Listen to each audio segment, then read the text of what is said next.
ফুলকপি আলু দিয়ে রুই মাছের তরকারি, সাথে আছে প্রিয় কলই শাক আর বেগুন ভাজা।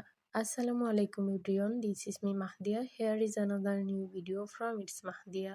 আজকে আমি রান্না করব ফুলকপি আলু দিয়ে রুই মাছের তরকারি, আর সাথে আছে কলই শাক। কলই শাকটা আমি কেটে নেব, আর এর পাশাপাশি বেগুন ভাজি করব। বেগুনগুলা কেটে আমি লবণ দিয়ে কিছুক্ষণ ভিজিয়ে রাখছি। তো যাই কলই শাকটা কেটে নিয়ে আসি। এই তো আমার শাক কাটা হয়ে গেছে। কি বড় বড় করে শাক কাটছি, নজর লাগায়েন না, কারণ আমি শাক কাটতে পারি না। তো যতটুকু পারি ততটুকুই আলহামদুলিল্লাহ। এখন আমি শাকটা সেদ্ধ করার জন্য বসায় দিলাম। এর পাশাপাশি আবার বেগুন ভাজার জন্য এটার মধ্যে হলুদ গুঁড়া, মরিচ গুঁড়া, ধনিয়া গুঁড়া, জিরা গুঁড়া, স্বাদ মতো লবণ সব কিছু একেবারে দিয়ে এটা হচ্ছে আমি এখন ভালোভাবে মিক্স করে রেখে দেব।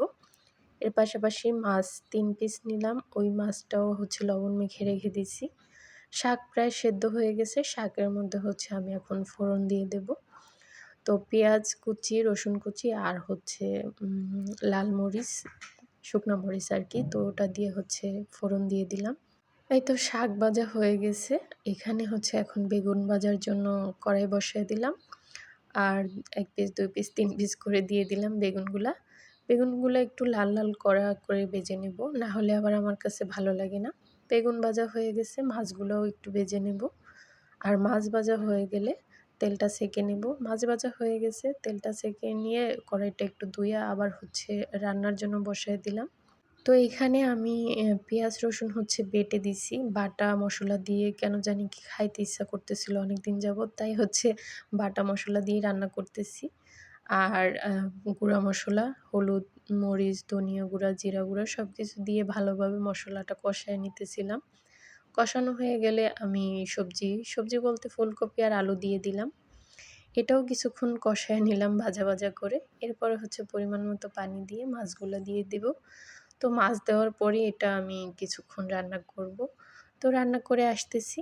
এই তো আমার সব রান্না কমপ্লিট। এখানে মাছ রান্না হয়ে গেছে, আর শাক তো আগেই হয়ে গেছে, বেগুন ভাজাও আগে হয়ে গেছে। তো মোটামুটি সব রান্না বাড়া কমপ্লিট করে ফেলছি। সবগুলার কালার খুব সুন্দর আসছে, কিন্তু দেখতে বেশ ভালোই দেখাচ্ছে, আর খাইতেও বেশ ভালো লাগছে। কিন্তু দুপুরের সময় হয়ে গেল, খাওয়ার জন্য বসে পড়লাম।